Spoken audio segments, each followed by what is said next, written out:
안녕하십니까. 오늘은 5월 6일 코로나19 한국, 중국, 일본 주요 뉴스 소개해 드리도록 하겠습니다. 오늘 질병본부 공식 집계입니다. 한번 보시죠. 확진자는 2명이 나왔고요. 안타깝게도 사망자는 1분이 나왔습니다. 1일 검사는 2858건을 했고요. 검사 2개는 64만 3천 건 정도를 했습니다. 방금 전에 경기도 기흥에서 확진자가 1명이 나왔다는 뉴스가 나왔습니다. 오늘 신규 확진자 2명은 전부 다 해외 유입건인데 방금 말씀드린 것처럼 내일은 국내 확진자가 있을 예정입니다. 자, 일본 후생노동성 집계입니다. 한번 보시죠. 확진자는 173명이 나왔군요. 검사는 1757명을 했습니다. 검사 2개는 18만 6천 건 정도를 했군요. 사망자는 11명이 나왔습니다. 중국 국가위생건강위원회 공식 집계입니다. 한번 보시죠. 중국은 어제 2명의 확진자가 나왔습니다. 무증상 감염자는 20명이 나왔고요.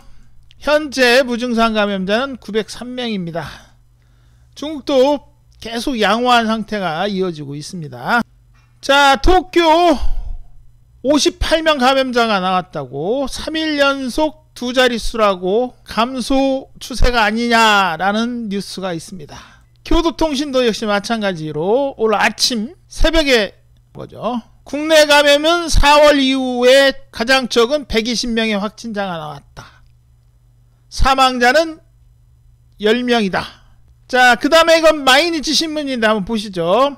신형 코로나19 일본 정부는 PCR 검사 확진율, 양성률을 파악을 못하고 있다.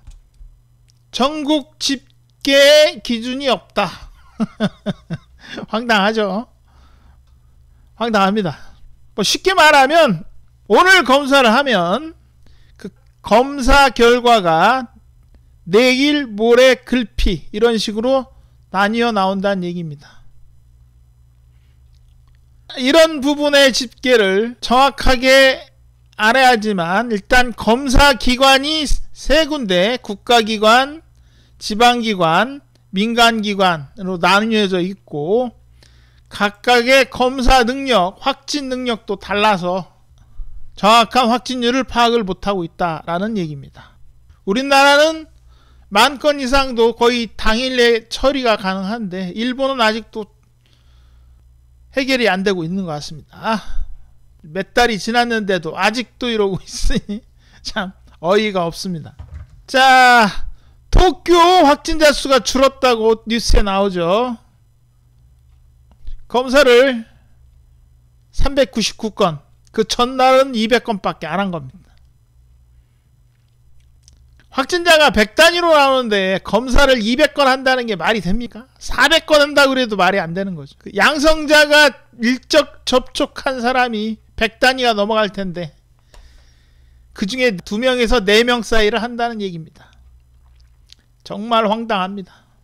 사흘 연속 100건 이하라고 일본에서 환호하고 있지만 사흘간 검사 수가 평균 1500건 정도밖에 안 했습니다. 검사를 줄여놓고 확진이 적게 나오니까 확진자가 적게 나온다고 뉴스에서 언론에서 그렇게 외치고 있는 겁니다. 이거는 대국민 사기죠. 대국민 기만이고 정말 황당합니다. 여러가지로 어처구니가 없습니다. 우리나라도 몇 년 전에 딱 지금의 일본 같았습니다. 다행히 많은 시민들이 현명한 판단, 현명한 투표를 해서 이 위기를 최소의 피해로 극복해 나가고 있는 중입니다. 자, 오늘도 간단히 코로나19 한국, 중국, 일본 주요 뉴스 소개해 드렸습니다. 내일 뵙겠습니다.